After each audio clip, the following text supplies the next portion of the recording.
ನನ್ನ ಪ್ರತಿಭಟನೆಯನ್ನ ನೀವು ಪ್ಯಾಲೆಸ್ಟೀನಿಯನ್ನ ನೋಡಿ, ನಮ್ಮ ಕಷ್ಟಗಳಿಗೆ ನಮ್ಮ ನೋವುಗಳಿಗೆ ನಾವು ಸುರಿಸುವ ಕಣ್ಣೀರಿನ ಪರಿಚಯ ನಮ್ಮ ಕೆನ್ನೆಗಿದ್ರೆ ಸಾಲದು. ಇನ್ನೊಬ್ಬರ ನೋವಿಗೂ ನಾವು ಅಳುವ ಆ ಕಣ್ಣೀರಿನ ಪರಿಚಯ ನಮ್ಮ ಕೆನ್ನೆಗೆ ನಾವು ಮಾಡಿದ್ರೇನೆ ನಾವು ಮನುಷ್ಯರಾಗೋದು. ನೀವು ಪ್ಯಾಲೆಸ್ಟೀನಿಯನ್ ಸಿನಿಮಾಗಳನ್ನ ಇಲ್ಲಿ ಪ್ರದರ್ಶಿಸಕ್ಕೆ ಬಿಡದೇ ಇದ್ರೆ ಈ ವೇದಿಕೆಯಲ್ಲಿ ನಾನು ಅಲ್ಲಿಯ ನೋವನ್ನ, ಅಲ್ಲಿಯ ಪದ್ಯವನ್ನ ಓದ್ತೇನೆ. ಪ್ಯಾಲೆಸ್ಟೀನಿಯನ್ ಆ ನೋವಿನ ಪದ್ಯವನ್ನು ಓದೋದರ ಮೂಲಕ ನನ್ನ ಪ್ರತಿರೋಧವನ್ನ ಹೇಳಲಿಕ್ಕೆ ನಾನು ಇಷ್ಟಪಡ್ತೇನೆ. ಅಲ್ಲೊಂದು ಪದ್ಯ ಇದೆ,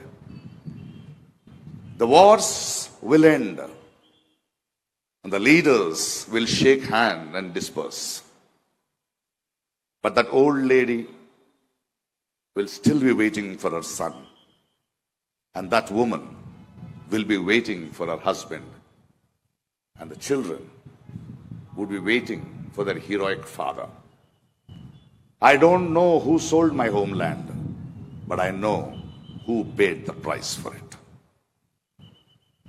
ಯುದ್ಧಗಳು ಕೊನೆಗೊಳ್ಳುತ್ತವೆ, ನಾಯಕರು ಕೈಕುಲುಕಿ ತೆರಳುತ್ತಾರೆ, ಆದರೆ ಆ ವೃದ್ಧೆ ತನ್ನ ಮಗನಿಗಾಗಿ ಕಾಯುತ್ತಿರುತ್ತಾಳೆ, ಆ ಹೆಣ್ಣು ಮಗಳು ತನ್ನ ಗಂಡನಿಗಾಗಿ ಕಾಯುತ್ತಿರುತ್ತಾಳೆ, ಆ ಮಕ್ಕಳು ತಮ್ಮ ವೀರನಾದ ಅಪ್ಪನಿಗೋಸ್ಕರ ಕಾಯ್ತಾ ಇದ್ದಾರೆ. ನನ್ನ ಮಣ್ಣನ್ನ, ನನ್ನ ಮಾತೃಭೂಮಿಯನ್ನ ಮಾರಿದವರ್ಯಾರೆಂದು ನನಗೆ ಗೊತ್ತಿಲ್ಲ, ಆದರೆ ಅದಕ್ಕೆ ಬೆಲೆ ತೆತ್ತವರು ಯಾರೆಂದು ನನಗೆ ಗೊತ್ತು.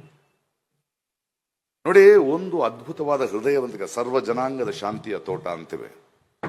ನಮ್ಮ ವಿಜಯನಗರ ಡಿಸ್ಟ್ರಿಕ್ಟ್ ನಲ್ಲಿ ಒಂದು ದೊಡ್ಡ ಕೆರೆ ಇದೆ. ಆ ಕೆರೆಗೆ ಅಂಕ ಸಮುದ್ರ ಅಂತ ಹೆಸರು. ಅಲ್ಲಿ ಇತ್ತೀಚಿನ ವರ್ಷಗಳಲ್ಲಿ ಬೇರೆ ಬೇರೆ ದೇಶಗಳಿಂದ, ರಾಜ್ಯಗಳಿಂದ ಹಕ್ಕಿಗಳು ಬರ್ತಾ ಇವೆ. ಮಕ್ಕಳು ಮಾಡಿ, ಮರಿ ಮಾಡಿ ಸಂತೋಷವಾಗಿ ಅಲ್ಲಿ ಸುತ್ತಿರುವ ಹೊಲಗಳಲ್ಲಿರುವ ಊಟವನ್ನು ಹುಡುಕ್ತಾ ಹೋಗ್ತಾ ಇದೆ.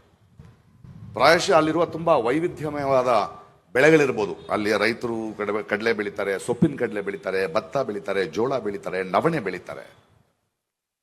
ಆಗ ಒಬ್ಬ ರೈತನನ್ನ, ನಮ್ಮ ಕನ್ನಡ ನಾಡಿನ ರೈತನನ್ನ ನಮ್ಮ ಕೃಪಾಕರ ಸೇನಾನಿಯವರು ಕೇಳಿದ್ರಂತೆ, ಅಲ್ಲಪ್ಪ ಈ ಹಕ್ಕಿಗಳೆಲ್ಲ ಬಂದು ನೀನ್ ತೋಟನಲ್ಲಿ ತಿಂತಾ ಇದೆಯಲ್ಲ, ಏನ್ ಪರವಾಗಿಲ್ವಾ ಅಂದ್ರೆ, ಅದೇ ಸರ್ ಗುಬ್ಬಿಗಳು ಸರ್ ಎಷ್ಟು ತಿನ್ನುತ್ತೆ ಬುಡಿ ಸರ್ ಅಂದ್ರೆ. ಇದು ಈ ಮಣ್ಣಿನ ಹೃದಯ ವೈಶಾಲ್ಯತೆ. ಆ ಗುಣ ನಮ್ಮ ಉತ್ಸವಕ್ಕೂ ಬರಬೇಕು. ಈ ತರದ ಸರ್ಕಾರಗಳ ಬೇರೆ ಸಿನಿಮಾಗಳನ್ನ ನಮ್ಮ ರಾಜ್ಯದಲ್ಲಿ ಪ್ರದರ್ಶನ ಮಾಡಲಿಕ್ಕೆ ಬಿಡಲ್ಲ ಅನ್ನೋದರ ಬಗ್ಗೆ ತಾವು ಬಹಳ ದೊಡ್ಡ ಪ್ರತಿರೋಧವನ್ನ, ಪ್ರತಿಭಟನೆಯನ್ನ ಗಟ್ಟಿ ದನಿಯಲ್ಲಿ ನಿಲುವು ತಗೊಳ್ಬೇಕು ಅಂತ ವಿನಂತಿ ಅಷ್ಟೇ ಅಲ್ಲ, ಒತ್ತಾಯಿಸ್ತಾ ಇದ್ದೀನಿ. ಎಲ್ರಿಗೂ ನಮಸ್ಕಾರ, ಒಳ್ಳೆಯದಾಗಲಿ.